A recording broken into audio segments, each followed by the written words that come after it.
Yes, welcome to BPM.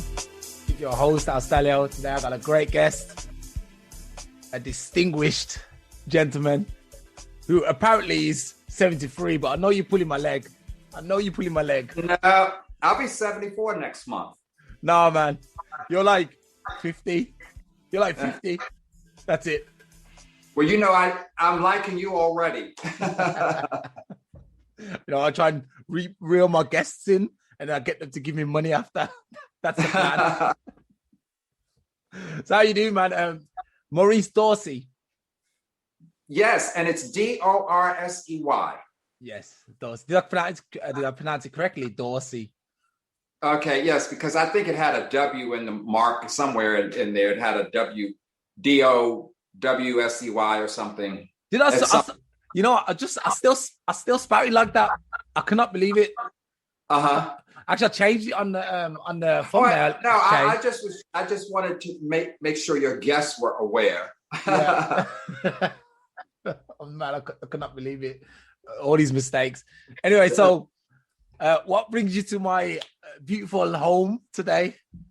Well, I'm really happy that you accepted my invitation, or your invitation to me. We accepted each other. I'll put it that way. Yes. I'm the author of 3 books, and the embodiment of my books tend to be around subjects who have had adversity in their life, and they've overcome their adversity and become really rather successful considering where they started in the race of life. Mm-hmm. And the first book is called Businessman First, and it's about the first African-American man who ever issued stock publicly on the New York Stock Exchange. Okay. And he was born in 1916, and he was born in Atlanta, Georgia, a southern state. Mm-hmm. And he had adversity trying to start his business. So he went from zero to a multimillionaire over his lifetime and issued stock on the New York Stock Exchange, which was amazing because he dealt with racism in the American South in particular. Mm-hmm. And his family relocated from Atlanta, Georgia to Ohio, and he left Ohio with his aspiration and went to New York. And then from New York, he came to Baltimore and settled and went into real estate and so forth. My second book, and my first book is a biography. So it's a true story. Everything in there is factual, and we'll elaborate on that more. Uh-huh. My second book is called From Whence We Come. And I tease many of my readers and fans and friends that it was really a therapy for me, because it's a novel, but it's based off of my true story. And it's the story of an African-American gay man whose mother always said to him in his childhood that she never wanted to have him. And of course, his ability to understand what his mother was saying to him was sort of traumatic to him, because, most children want to be wanted by their mother. They want to be loved by their mother. Mm-hmm. And so the story covers 3 generations of her background with her mother and father to explain how she came to be the person that she became. And then she married and had children, and then me. And my third book is called Of Time and Spirit. Mm-hmm. It's the newest one.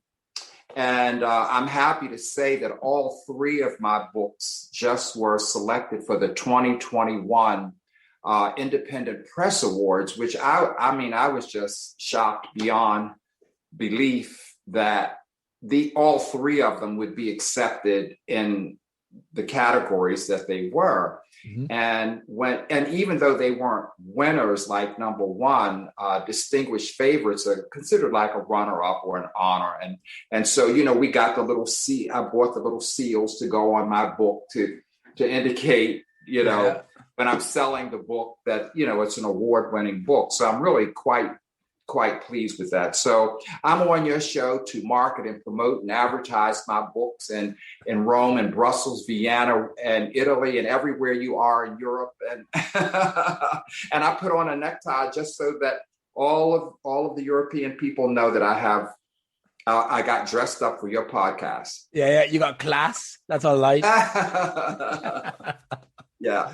Like I said, I read your paragraph that you sent to me, and I was like, I gotta get this gone. It was very nice and interesting, of course. So let's go back, because like you said, you're 50 years old. Lies. But anyway, I like them anyway. So, like, when did you realize, like, okay, I want to be a writer? Did that come quite young, or was that something that you learned over time? Because, I don't know when you wrote your first book, but at 50, like, I don't know, like. Well, your question is very good. It wasn't really on my agenda. Yeah. The wheel of my writing got started with my first book about Henry Parks, who's the African-American businessman that I was referring to earlier, my first book. Yeah. And he was a friend, a mentor, but moreover, he was someone that I looked up to because it was 30 years difference in his age and my age. And I met him after I had graduated undergraduate school. Mm-hmm. So to me, he was like an old man, but the cachet and my interest in him was that he was the only African-American man that I had ever knew that was a multimillionaire and had issued stock on New York Stock Exchange. And he owned a business and he sold his products from as far north as Connecticut, New York, Connecticut area, and as far south as Northern Virginia. And when he got sick in his older age in the late 80s, he said to me, he said, Maurice, I need 15 more years, because he wanted to expand his business. He wanted it to be a nationwide product versus an East Coast product. And he initially built a refrigeration plant in the South, which was where he was from. And the KKK came along. I don't know if you know about that in Europe. Sure. But anyway, they came around and burned the plant down and said that they didn't want his nigger sausage on, in the South. So rather than him feeling defeated, which was a part of his adversity, he chose to turn the market around and move north. So he moved from Baltimore to Delaware to Philadelphia to New Jersey to New York, to Boston and up the East Coast. And New York was his biggest market. So, but before he died, he had plans to go to Chicago and Detroit next. He was going to go west. And when he was dying, he said to me he needed this 15 more years. Well, I was 30 years younger than he. I had no idea of old age, gerontology, being sick, and Parkinson's disease. I knew nothing about, which is what he passed away from. And I just opened my mouth sort of naively and says, well, Henry, don't worry about it. I'll write a book and you will live forever. But I wasn't a journalist. I wasn't an English major. I had no aspirations of being a writer, but I had promised this man on his sick bed, almost dying, that I would write this book. But I was young and I had a career. I had to go to graduate school and I had to go to work and do everything that people when they're 25 and 30 years old, buy a house, buy a car, buy clothes, go on vacation. So I wasn't thinking about writing a book.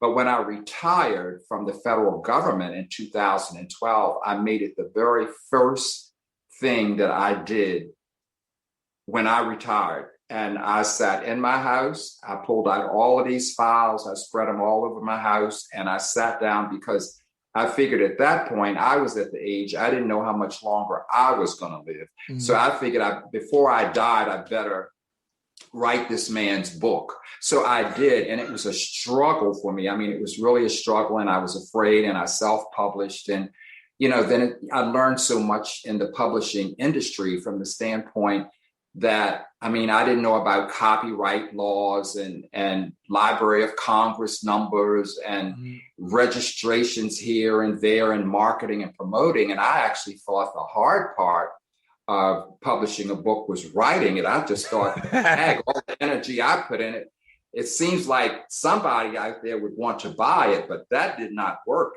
You have to market the book, and when the book is published, that's when the work begins. You have to really get out here and push it, which is why I'm here. So that started. But after I felt that sense of victory, and I had come from my circumstances, which was not really, I didn't grow up wealthy or rich or with a silver spoon. We weren't starving and poor poor on welfare, but we certainly weren't rich. And I mean, we were at a socioeconomic level that it left much for me to aspire to, because I didn't grow up with it, you know. So so that's how it started. And then I wrote the second book, and then I felt a sense of accomplishment there, and being able to explain my story in a novel, you know, based off of a true story. And in that writing, I had self-revelations about myself when I wrote From Whence We Come, because being an African-American gay man, I was familiar with the struggle, really, of both. I mean, simultaneously, because people don't believe me when they say that I knew when I was 4 years old that my proclivities were toward males versus females, even though I loved women, danced with women, took them to proms and beauty, you know, escorted them places and bought corsages and did open the car door and everything my mother taught me to do. I mean, I knew who I was, but then where I grew up in the state of Maryland, and I grew up in a rural county. And so I viewed myself as pretty much a country boy. I didn't see myself as an urban, but the urban aspects of me came from my parents, because my mother was from Washington, D.C., which is where I now reside. And my dad was from Baltimore. So their experiences and their journey, they raised more or less urban children. You know, I mean, their children weren't, you know, the stereotypical farmer, cotton picking, you know, tobacco, you know, we weren't farmers. My dad was military for a brief period of time, and we lived on military property. But I still went to segregated schools. We lived in segregated housing in the earlier part of my life. So that's where the wheels got started for this writing. I know that's a long-winded answer to your simple question. What was that, Sam? Sorry, I asked. All right, young. No. I'm glad you gave me a detailed answer, because you know, I like it when you give me a detailed answer, because it gives me something to listen to. So I'm very open to longer answers. Yeah. No, well, I like to talk too, so I'm really kind of guilty. So you might have to kind of cut me off when you need to ask your next question based off of time. But that's how I started writing. It was Henry Parks, and I guess in a weird kind of way, it was because of him, someone who I respected and looked up to, and, you know, who was wealthy and rich. And, you know, he exposed me to many things, to private clubs and country clubs and golf and tennis and ticketed events that I never would have been able to afford. So my promise to him is how I got started with writing. And I actually kind of enjoy it, but it's an interesting field of employment. I mean, it's really, it's not an easy field to break into, but I'm going to keep writing. And I worked for 42 years. I'm retired from the federal government. And so I'm not writing necessarily to earn money, but it does do my ego real good when somebody buys my book. Hint, you can buy all three of them. They're award-winning. They're on Amazon. You can buy them in Europe. Are they translated into German, though? I'm sorry? Are they translated into German and multiple languages? Oh, yeah, you can translate them. You know, you're young. You're with technology. All you have to do is press translate, and voila. You said... you said something about with Henry Potts when he asked you. Well, he basically said he needs 15 years, and you was like, "I'll write a book so you can live longer." Why don't you just say, "Look, I'm young. I got 15 years. Give me all your ideas, and I'll carry them on." Or is that what happened? Well, no, because you know his starting a business was very difficult for him, and I wrote in my book.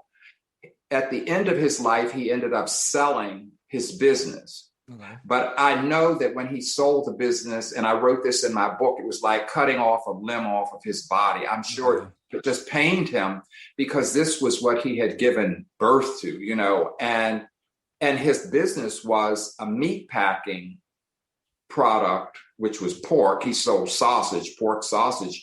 And the reason why he came up with that idea is because at that time in America, in the South, people of color were doing more laborious work. I mean, their work was, and they got up in the morning and they had eggs and bacon and breakfast, grits and, heavy foods. They weren't having watercress sandwiches and English breakfast tea. So he thought that he would be feeding the population. And of course, he was making a profit off of it by selling the product, but it would be something that was beneficial. So, and I had absolutely zero ideas about running a business, but he sold it to the Norin Corporation, which is in the book, and it changed hands several times, and it subsequently died. And so the request, or the promise rather, that I made to him of writing his book still has him in the Library of Congress. I mean, if anybody had any interest or was interested in Black businesses, the book is dedicated to youth. I think it should be in all of the public schools for young people who go into business. And I don't know about in Europe where you are, but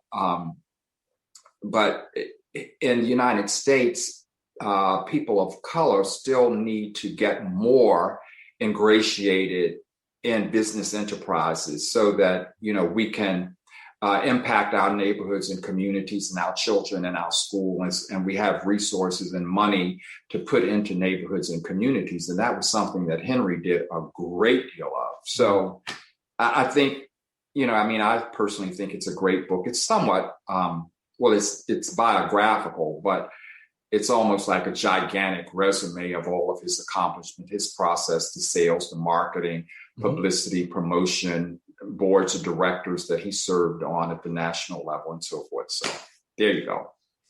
That's it's definitely should be in all the schools. Well, I just want to answer your question about how is it in Europe. In like I was raised in England, UK, United Kingdom. I now live in Germany, but I tell you, we're not represented one bit, like Black people, Black history, anything like that. Anything that like they're starting now, like the last year because of the whole Black Lives Matter movement. But before then, if you tried to find out any African history, all you'd hear is we was all slaves, and that was it. We was all slaves. We all ended up in America, and for some reason we're here now. We were slaves, and that was it. So, see that there was no Black history in the public schools. Most people that have purchased this book never even knew that Henry Parks was a man of color. He was a very handsome man. I'm going to show you his picture, but he was a very handsome man. This is Henry Parks. Yeah, that's Henry Parks. That's the cover of my book. So you will recognize it when you go on Amazon and purchase several copies for your friends for Christmas. He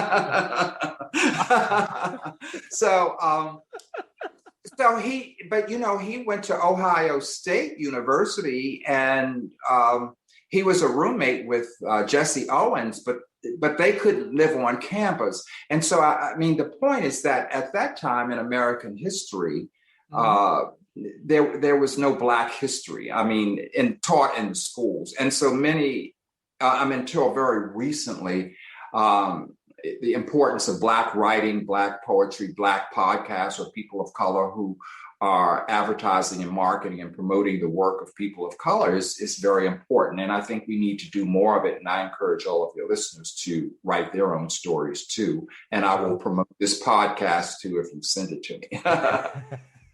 You'll definitely get a copy of that.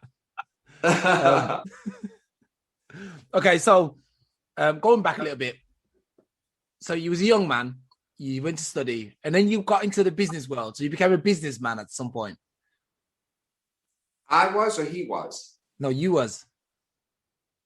Yeah, he went to Ohio State, and no, you was a businessman as well.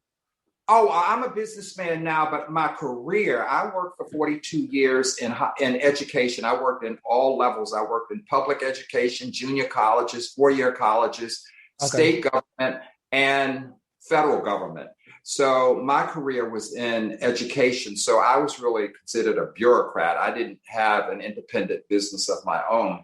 My desire when I was a child was to have an interior design business, which is why I didn't have any inclinations to take over Henry's business or even attempt to take over it, because that just wasn't the trajectory of my life at that point in time, but I found a great deal of satisfaction in educating people.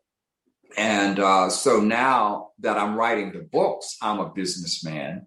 And my accountant keeps telling me, you're in a business now, because I'm filing taxes and I have income and, I have merchandise and I'm selling. So, you're retired from your career, but you're still working. You're not really retired. You are a businessman. So I'm an author and I like it very much. And I'm planning a fourth book. And so keep me in mind because we'll do a podcast for my fourth book. Definitely. I hope that this podcast springboards you into stardom and that you could sell. I don't know what the number of sales you have to get to attain a number one bestseller, but I hope that happens from this podcast. Yes, well, I hope so too. I'm looking for traditional publishers, even though I understand it's very difficult now to break into the traditional market, and it's almost equally as competitive because from what I've read, there are approximately 3,000 books published every day. So the competition, yes, I mean that's globally around the world, and so in all of the different genres too. I mean, it must be 25 different genres of writing. From novel, fiction, biography, horror stories, adventure, thrillers, cookbooks, and on and on and on. Mm-hmm. So it's a lot of competition, but I really would like to celebrate it more. And again, back to my awards, the awards from the Independent Press Awards, it's just really impressive to me. And Henry's book, my first book, was recognized at the Harlem Book Festival for the QBT Award, which is the Black Quarterly, QBR, Black Quarterly Review, which, I was really impressed. I went to New York and went to Columbia University, and the Harlem Book Festival had put on this big show. And, I stood out in the street with all of the other vendors selling my books. And so it's been quite a journey. So I've done book shows and lectures. I've been to the Reginald Lewis Museum and the public schools in Baltimore and in DC. But I'm like Henry, I want to spread out too. And I need 15 more years. I'll write your book. Okay, good. All right.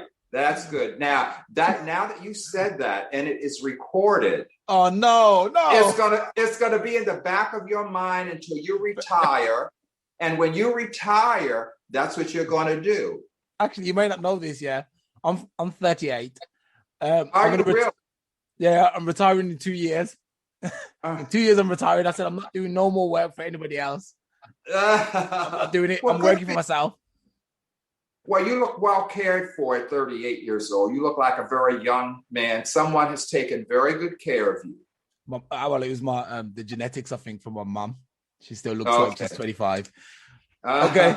So, do you have your books? Are they available as audiobooks, or is it just like hard paperback, hardcover? No, all of them are available in hardback, paperback, and electronic versions. What are audio books? Have you read them as audiobooks? Have I read them? Yeah. Well, I wrote them, but I haven't read them since when I got this thing sent out. Mm-hmm. When you have this experience of writing, you are so sick of the manuscript. It's like doing your doctoral dissertation or your thesis. You just want it over with. You don't want to see it again or smell it again. But no, I haven't sat down to read them because I want them to sort of permeate a little bit more for me. I mean, I'm sure I will sit down and read all of them. And I think I did read my first book once. And my compliment to myself was, Henry should be damn pleased with what I did here, in writing his biography. And when I wrote my third book of Time and Spirit, which is a tribute to my dad, that was just sort of insightful to me because, one of the more touching things that my dad did, and there were many, but we were not close. I mean, I was a mother's boy, and I was the baby, and I was 7 years behind my brother, though he says it's 6 years and 11 months because he was born in June, I was born in May, but I won't bicker. I'll just say 7 years and round it off. And so when I came out, I mean, I knew that I was gay, but I was also Catholic, and I knew I went to confirmation, catechism, Sunday school, Bible school, all of that Christian Catholic Catholicism routine, the bureaucracy. We lived on a military base and on military properties. And so therefore it was this whole male macho attitude. So I knew not to tell anybody that I was gay, or to come out. It just didn't feel like, as a child, it was a safe thing to do in the environments that I was in. But when I finally graduated undergraduate school, I just got so tired of keeping it in from my parents, because my parents were very good to me. And I ended up, in my opinion, getting more because they had more to give. I had more material things and got my driver's license. They paid for the insurance. They paid for my undergraduate degree. I was sort of a fortunate child with my parents, so I didn't really like the deception. But I came home from my very first, I guess you say, gay party, or, a setting where there were all gay people. And I had never seen anything coming from the rural environment that I had come from like that. And I was telling my mother how excited I was, because we talked on the phone every Saturday and in the week as well after I graduated. And so she said, "Who is she?" Meaning, who was my date? Who was my girlfriend? And I thought, So I called her. I said, and I asked my dad, I said, "Are two of you going to be home?" And I got in my car, my little yellow Volkswagen, which is German, by the way, and went home to German.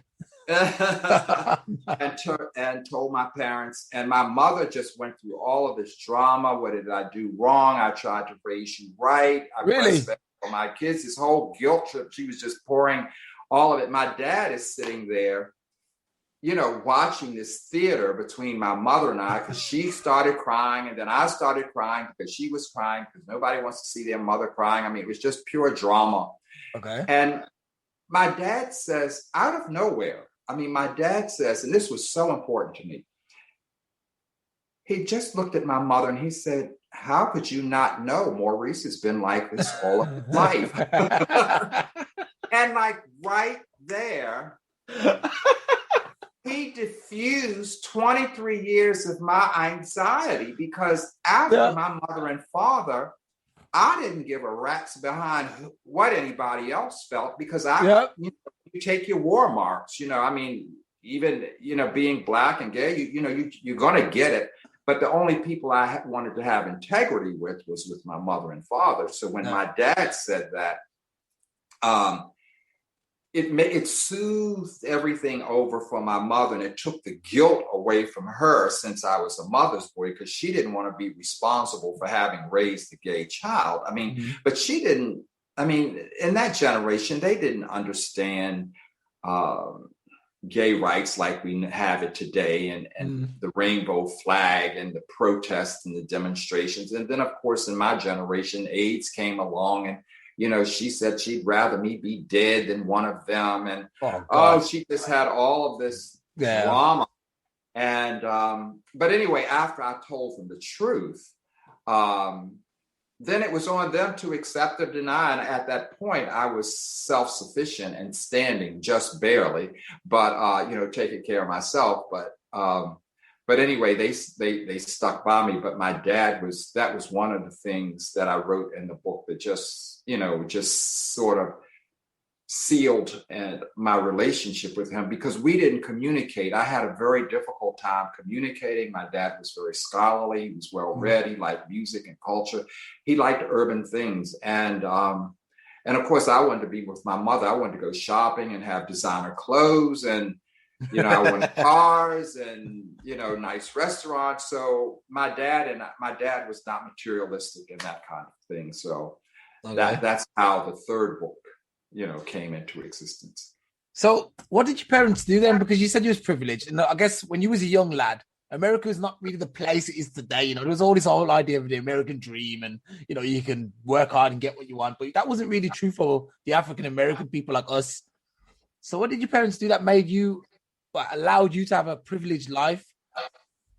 Well, I can't. I don't want to lead you or anybody to think that I had a privileged life. I really didn't have a privileged life. But the secret from my parents is that our household, they were survivors. My parents were not college graduates. They worked for the federal government. My dad was military for a while. When working for the government, you have some level of security. So we always had a paycheck every 2 weeks. And as the years went by in their 30-year careers each, they got little incremental cost of living raises and promotions along the way. And when I allude to the fact that I was the lucky one, in my opinion, in terms of money and materialism, by the time I was born, 7 years after the first child, my parents had more. They had worked for it. So, I mean, we always had a roof over our head and food and clothing, but we didn't have vacations and ski trips and, private school and, those kind of things. We were just a basic, probably lower middle class family that my parents went to work, the children went to school, we went to church on Sunday, and we celebrated holidays. That was our life, Christmas, Thanksgiving, Easter, New Year's. I mean, and that was the whole picture. So with that station in life, it left a lot for me to aspire to, because I love traveling. I like vacations. I like nice restaurants. I like expensive clothes. I like living a fuller life. I like going to the theater and paying for the tickets. I like going to New York and see a Broadway play. I like taking the train and the plane. I like cruises. And we didn't have all of that when I grew up. I mean, so I wasn't that privileged. I just was the beneficiary of my mother and father's hard work, So their combined years of working made 60 years of federal government service. And so they lived comfortably, but they didn't buy their first home until they were 40 years old. I mean, they didn't have money to buy a house. I was 13 years old when we had our own house and moved out of government housing. And when I say government, it wasn't government subsidized. It was just federal government Army property. So anyway, that's my story. Yeah. Okay. I just want to let you know that one of my very best college girlfriends just zoomed in and said she liked the painting behind me. So I want her to see this painting. It's nice. I was going to say that. Like, you represented, man. I like it. That's my girlfriend, Trina Taylor. So I'm just giving her a plug here. But anyway. Okay, I want to go back a bit, because obviously you're African American. You're part of the LGBTQ. Oh, sorry, man, I'm not well versed in that stuff. LGBTQ and some other things now. Yeah, I'm sorry. It just gets. I don't know. It's not ignorance. It's just I can't keep up anymore. I'm like, okay, wait. I was with you with the L, the G, the B. I'm sure there's a T in there. There's a Q, and I don't really know the differences. That's what makes it really hard for me. I'm like, I don't know what the difference is. Well, see, you've identified yourself. You're not in any of them. Well, actually, where would we should be in there too? Actually, S. What's the S? Oh, straight. But you're the dominant group. I mean, you're the one who casts aspersions on my group. See, that's the thing. That's like black people. One black person, we're all grouped in together. You're the criminal, and I'm like, wait, I didn't do anything. I just exist. That's it. But so anyway, anyway, it's all good. It's all good. It's all friendly, peaceful. I love everybody. My best friend is white. The classic. The racist always says my best friend is black. Start that, it's a long list of best friends who are. Yeah. So okay, and then you use Catholic. So how? I mean, look, like, to me, in my opinion, I think it's the hardest when you're black, female, lesbian. I mean, that's the hardest you can get. If you're that, your handicaps all over the place. But for a male who's African American, and you're also part of the Catholic community, how was that like? How do you navigate around that? Because that's just it was awful. It was absolutely awful. I mean, of course, when you're a child, you obey. In my generation, you obey your parents. You go to church and you're baptized and confirmed in Holy Communion. You go to church on Sunday. You put on a necktie and you behave yourself and you sit still. However, in my generation and where I went to church, which was on a federal government property, Edgewood Arsenal, we went to the chapel, but we had to sit in the back of the church in the choir loft for the gallery.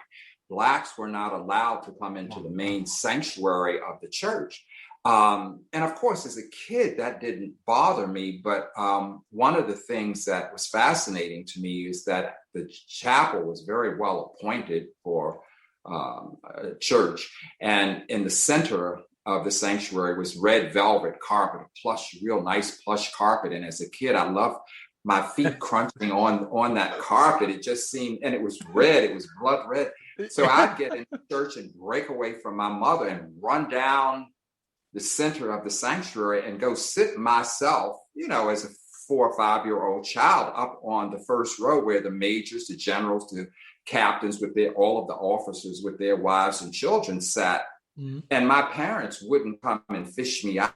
They just let me sit there because nobody bothered, but my parents didn't want to create a scene. This is the Catholic Church. So, I mean, the military was segregated, the church was segregated. And so when the church was over, my dad would grab me by the arm and he would say, Maurice, it's better for you to sit in the back and be asked to come from the front than to sit in the front and be told to get in the back, So, I mean, that was his way. I mean, it wasn't a chastisement, but, it was his way of saying, don't do that anymore, because they're going to tell you to come in the back, but they never did. And I was sort of precocious, I mean, I was the baby. I mean, I didn't care. I mean, you're a kid. You just do what you want. But then when you grow and, and I had to go to confession and bless me, Father, if I have sinned, and I grew up and found out that, the men that I were preaching to, or saying, for confessing my sins to be absolved of sins, were human beings like the people I lived around, So you began to see the hypocrisy of the church. And then when you continue to live your adult life and you find out the hypocrisy within the church, within the Vatican, you're going to, it's segregation in the church, and then they're homophobic, and then at the same time I had the gay priests who were hitting on me, so and I won't go further with that, but I mean, no, please do. We leave everything on the table. So, I believed in this indoctrination. I mean, it's really kind of sad and pathetic because here in Washington, D.C. is where we have a shrine here, over at Catholic University. Mm-hmm. And at 35 years old, I was still going to confessing what I considered my sins. Mm-hmm. Because I figured if God didn't hear him from the Catholic Church, from the National Shrine, he wasn't going to hear it. And I don't know when the light went off in my head that it's indoctrination. It's just pure indoctrination. And so it was another level. And then there were so few Catholic Blacks that I knew. And when I went to school, a number of my classmates thought, how can you be Black and Catholic? You needed to be Baptist or Protestant. You need to be something other than Catholic, because Catholic was, they didn't believe in all of that. So, you have to learn the whole religious hierarchy. Whether it's Judaism, the Old Testament, the New Testament, whether it's Catholic, Protestant, and I church hopped and now all of that soul searching, you have to do a lot. So the church, to me, was really kind of messy. So I believe in a supreme being, and I do pray, but I'm really over the Catholic Church in terms of being a good representative for them, because and my dad refused to let me go to Catholic school, and he went to Catholic school in Baltimore, but he refused to let my mother send us to Catholic school, but she believed let the children get a good solid foundation of basic education, and then let them make their own decision when they grow up. But she never liked Catholicism either, because the mass was said in Latin and nobody understood. So you didn't have a sense of spiritual enrichment. I mean, unless you knew Latin. So there, you were just following. You just were followers. You were literally flocked like you are in a church. And then the whole thing with ties. And when I got to the Vatican for the first time in my life, and all these starving, hungry people are sitting outside of the Vatican, and you go inside and the curator tells you that the dollar value of the Vatican is incalculable, because the diamonds, rubies, sapphires, turquoise, onyx that they use to build the mosaics that they put in the Vatican there was not an international standard of measure. So some of the stones are very thick, some are small, and they can't even estimate the value. And I'm thinking, now, this isn't right. And then you got the church, and they're pro-slavery. So, Yep. So, I mean, and when you're devout, my grandmother was devout Catholic. She wouldn't even allow you to come in her house if you hadn't been to mass on Sunday. That was total sacrilege in her mind. But, as the years go by, and the news and the media reveals more and more about all churches and all religions, I think people's minds and attitudes are changing. Mine has certainly changed. And then when I look at the atrocities that take place in the world, even today, you wonder who's orchestrating this. I mean, is somebody really out there watching over you? But it's something. So, you honor that. But I mean, I had to work through. I mean, I couldn't even believe that I was 35 years old, still going to confession, confessing to, somebody else. He's probably not as clean as you. That's the worst thing. Well, I mean, not to be arrogant, but I mean, I felt almost as moral as some of them, because I didn't think they were more moral than me, because I mean, even though I had my indiscretions as well, but they were having indiscretions and not representing the indiscretion. They're representing piety and superiority and dominance over me. Yep. So, and I think that's a lot for people, all people, not just me. You have to work and make your choices. And so at my tender age, I have bloomed to this wonderful character you see on screen. Fabulous. So going back a little bit, so you said you came out, you knew you was gay when you was 4 years old, because I have someone in my family who is actually now, they said they knew that they weren't born the way they were when they was little as 4. But we didn't really believe it, because we was a bit like, obviously among the black people, we're a little bit more like, if you're gay, you're strange. Especially like I'm Jamaican, and Jamaica's the worst, Jamaica's the worst people for it. So when our family member told us that they weren't who they said they were supposed to be, we was all like, no, come on, stop playing with us. But then you saw them dedicate their life to being the other person that they were, and he was like, actually, I believe them. Was that the sort of same thing with you when you was like, look, I'm gay, and then you was met with, actually no, because you never really told anybody, but how did you feel inside? Well, that's a great question, Alice. Alistilio? Anyway. Astilio. Yeah, it doesn't matter. Astilio, okay. I have always felt alone, but I also felt that I was taught by my parents, but especially my mother, to be alone. Okay. And one of the things that my dad used to say was, Maurice, always be prepared to tie your shoes and walk away.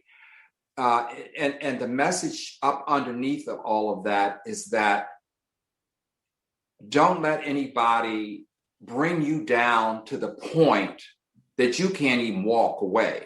Know how to sustain yourself and move, to move on, because people because I was sort of a high feeling, emotional, touchy-feely child. And he said, you're not going to get that in life. You know, life is not going to give you touchy-feely. No. So I've always felt alone because when schools were integrated, I was the only Black person of 460 seniors in my high school class. Okay. So, I mean, I'm just at the time in 1964 where it's riots and John F. Kennedy has been killed, Bobby Kennedy has been killed, Martin Luther King, Malcolm X, all of these people. I mean, the country is in turmoil. Mm-hmm. So the Catholic Church was predominantly white where I went to school. So you're alone there because you're not really welcome. And then to be gay, you know, the dominant society oppresses and still oppresses, you know, through the church principally. Yeah.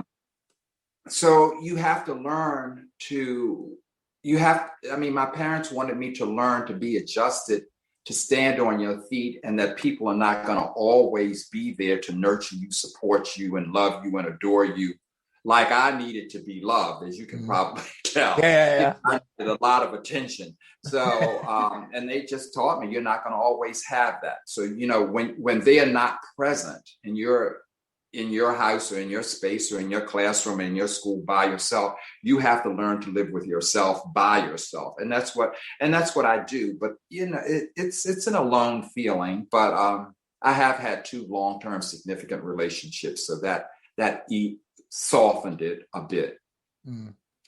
Okay. I just wanted to say to you, have you ever tried like being a Buddhist or something? Have I tried to be a bully? A Buddhist. No, I like Buddhist teachings. I mean, I think the philosophy of Buddhism is nice. And, you know, I did a lot of church hopping. I mean, I went to Jewish synagogues. And even when I was at Catholic, I mean, in the university setting as a student, I went to different kind of mass and different denominations of religions. But, you know, my conclusion is that I don't think, you know, when I look at these TV shows or even go to a church, which is rare, but when they say God said, you know, and God said, you know, yeah. I'm thinking they don't know what the hell they're talking about because they've never seen God. I mean, how do they know what God, and they say it so convincingly. And then you look at this mega church and all of these people are sitting on the edge of their seat believing what this man is saying God said. And how the hell do you know what God said? I mean, I think we all have a sense of spirituality. I mean, I do think we have voices and spirits and yoga and meditation and worship of sun and falling on knees and rituals and pageantry and ceremony.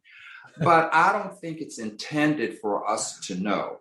I don't think it's intended for us to know, or at least it hasn't revealed itself. Or we've forgotten. I'm sorry? Or we've forgotten.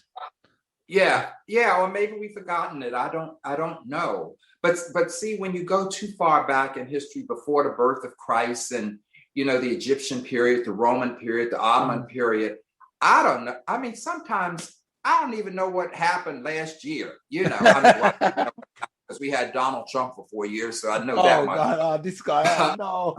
But I don't know. I try not to wrap too much energy in that. What are you drinking? That's I don't even know what it is. Some sort of tea, man. It's delicious. Yeah, I know. Okay, whatever. Some relaxing magic tea. I don't know. All I know is it looks like raspberries. Oh, okay. So that's why you have that baby skin. I got that from my mom and my dad, I believe. Especially my mom. I would say more my mom than my dad. Yeah. That's this Jamaican, I don't know, some sort of. So are you in Jamaica now? Or are you in Italy now? No. Wait. Oh, I mean, are you in England? Where are you? No. I'm in Germany. Oh, you're in Germany. Okay. Yeah, because you said the joke about the Volkswagen being a German car, and I was like, I don't really align to being German. Not actually. Technically, I'm a German citizen now, but I'm still a British citizen too. My family's born in Jamaica. I have an affinity to Brazil. But when I was growing up, I loved Italy. Okay. So I learned Portuguese, Italian. I'm learning Italian at the moment. I speak German, English. Yeah. So you're quite universal. I'm universal. Yeah, I love traveling like you. I've been pretty much all over the world now. Mm-hmm. No, actually, I could go as far as to say I could die happy, and I would never have to leave the place where I live now, and I'd be happy because I've traveled to so many different countries. I've seen a lot of the world. Now, does the world seem small to you? The world seems foreign. I think it's kind of unfair. Like for example, I'm trying to move to Brazil because I feel like that's where my soul aligns to, a country like Brazil. Simply because I've been like 38 years in Europe and I've had enough of living around the European way of life, just to keep it nice and, friendly. So now I'm ready for a country where, so Africa would be nice, South America would be nice, even Asia. I would go to Asia, but there's only some countries like Thailand or something, or Vietnam or somewhere. But I just can't deal with the Western world anymore. It's just not for me. It's comfortable. It's, a lot of security. Believe me, I live a privileged life. I'm not rich, but my life is comfortable. But right, I'm looking for something else. I'm looking for a spiritual journey again, but a longer one. And I want to be under the sun. I can't take winter. Winter. So that's me in a nutshell, basically. I'm universal. I'm kind of stuck in a place where I don't want to be, and I'm working towards getting out. That's it. So anyway, write your book, write your journal, write your book, and you will find a lot of self-discovery in your writing. That's true. Because I have found that there are things that I've learned about myself in writing that have passed through my mind that just passed through. But when you put it down on paper, with the hurt and the pains and the good, the bad, the ugly, and the different, which is what I did in From Whence We Come. No. It's like I haven't had to have pity parties or feeling sorry for myself or feeling bad, because I have it all sort of in a volume. And if I feel like I need to go back and revisit that part of my life, I can go. But in writing From Whence We Come, I almost found my place. I mean, I don't have to blame my mother or my father for something, or somebody else for something, or this happened to me. Because a lot of bad things happened to me in my lifetime too, but a lot of good things. And I think DNA is important. Is important too. Yeah, I think we tend to, especially come from our background, we have parents who didn't really know what they were doing. Even when you talk about the Black community in church, the fact that we haven't moved away from church, when we know that, first of all, church was brought to us, when we were sitting in Africa, chilling in the bush around a campfire, singing Kumbaya, there was no church. We had I don't know if it was voodoo or Obia, I don't know what it was, but we had a spiritual connection directly with God. And then some guy came from Europe, some Samaritan, and was basically, look, this is God's world, accept it. And we was okay. Or I guess it didn't go like that, but that's how we believe it. That's how I believe it went. And then all of a sudden, we was enslaved. We got all our land stolen. It was taken away to another country where it doesn't even fit our biological makeup. It was cold. Our food is not there. All kind of rubbish, and all that in the name of religion. And like you said, they kept us as slaves, showed us a paragraph which you couldn't read anyway because we weren't allowed to read, and said, okay, see, we're allowed to keep you as a slave because it says it in the Bible. And since then, we've been bashed over the head with the Bible. And that's why I wouldn't consider myself an atheist. I would say I'm more of a Gnostic, but I would always align to the Buddhist religion because I believe that the way they go about things is makes more sense. It's more peaceful. Somehow, I guess there was no. Well, yeah, I mean, and I think we're all looking for peace. But I mean, my journey and my experience is that it really is hard work to find that level of peace on earth. And some days, even when you have those moments of purity and excellence and calmness in your soul, and the world is running smoothly for you on that day, all you need to do is turn on the television here and it could just descend, because you're seeing, murders and killings and robbery. And I mean, like I say, even when I travel and, I've been on a couple of world cruises. I've been on over 50 cruises, but I mean, the last 2 were world cruises. And I look at the religions from all over the world, and I've seen the Buddha, and, I've seen a whole bunch of them, but I just think it's work that we have to do on our own to come to a level of contentment. And I know that I have come closer to my level of contentment because I can discern what I observe other people who haven't arrived as far along on the journey.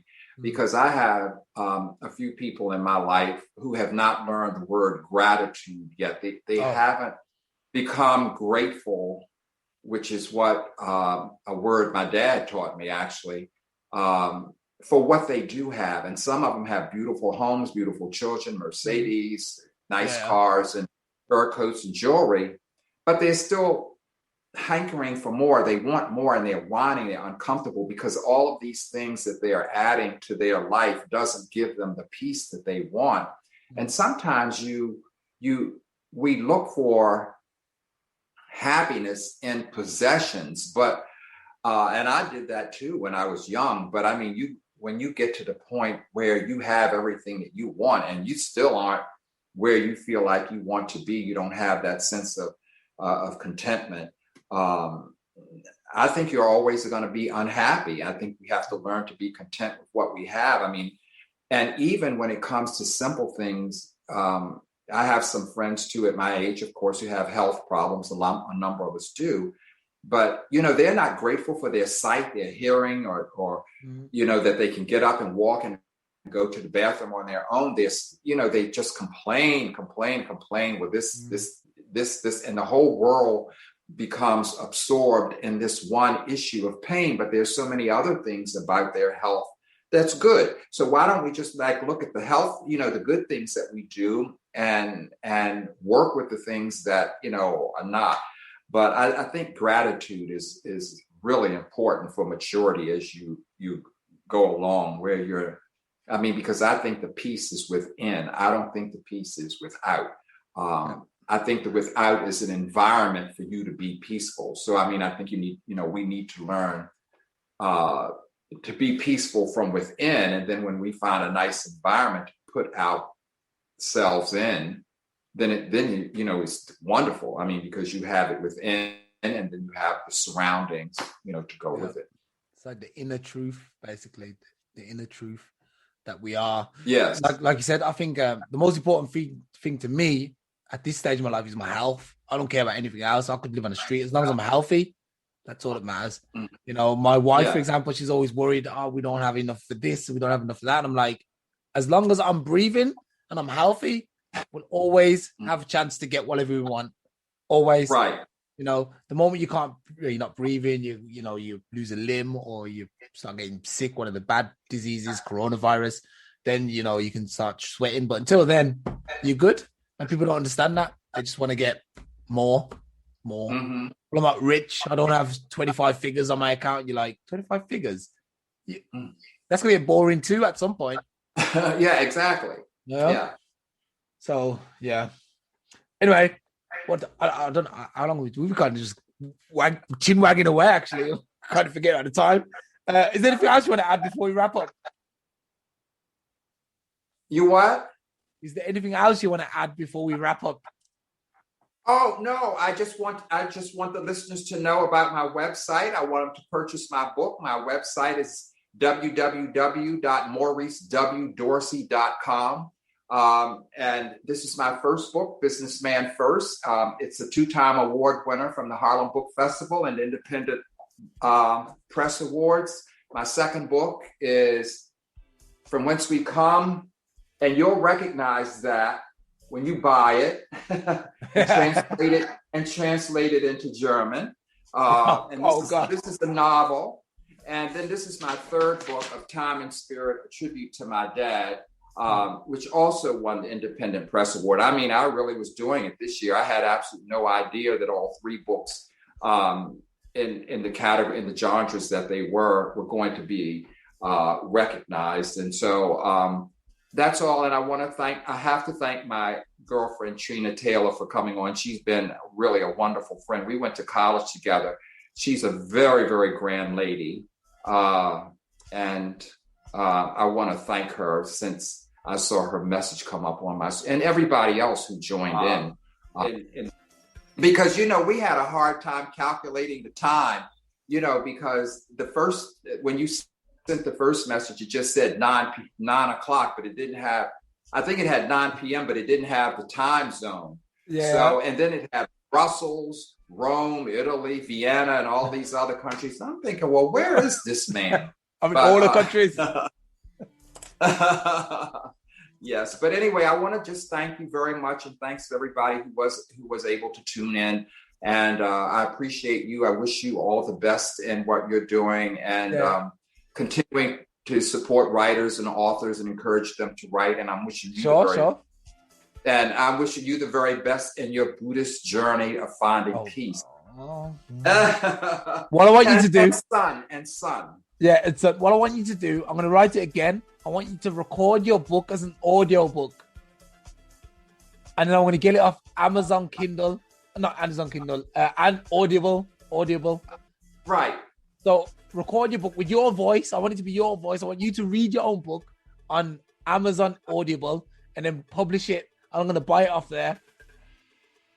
You want me to do a voice recording of each of my books? Yes. On your show? No. Look. Not on my show. You do it for you, and I'm going to buy it from you. Well, they're already digital books. I mean, you can buy electronic versions of the book, but you want my voice. I want your voice. Oh, yeah. Well, that's going to take a while because I'm writing a fourth book. I mean, in theory, you could probably get through a book in about a week if you read about 8 hours a day. Maybe one book would take 8 hours, actually. You know what? Well, I've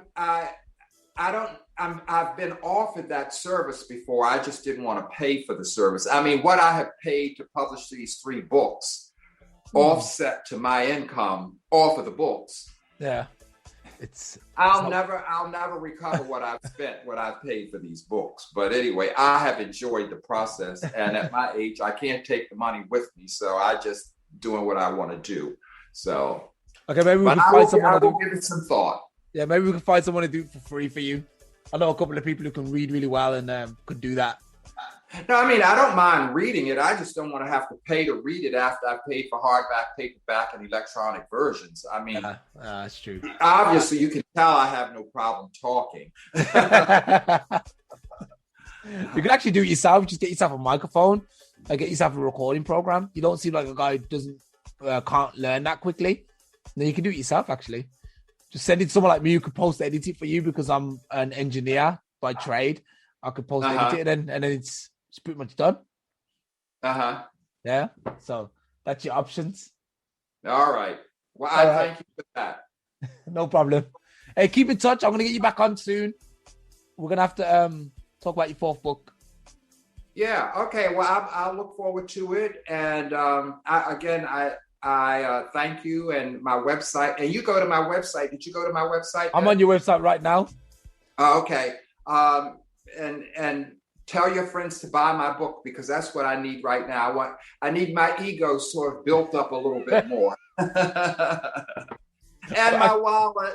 Yeah, that's so that I can take Katrina out to lunch. Which one, the hurricane? I mean, not Katrina. Trina. I got a girlfriend. I had a coworker named Katrina, but my girlfriend is Trina. Trina Brown. Trina Taylor Brown. Yeah, I see her. She's very grand, let me tell you. And a humanitarian like you will never, ever know before in your life. She's a wonderful, wonderful lady. Okay, yes. I think I see it. Yeah, I see her profile. All right. Yeah. Mr. Dorsey, right. We'll catch up. Remember what I said? Or my audio book. Yes. All right. Well, thank you. And thank you for having me. You're welcome anytime. And stay in touch, okay? Okay. All right. Take care. Thanks, everybody. Bye-bye. Bye.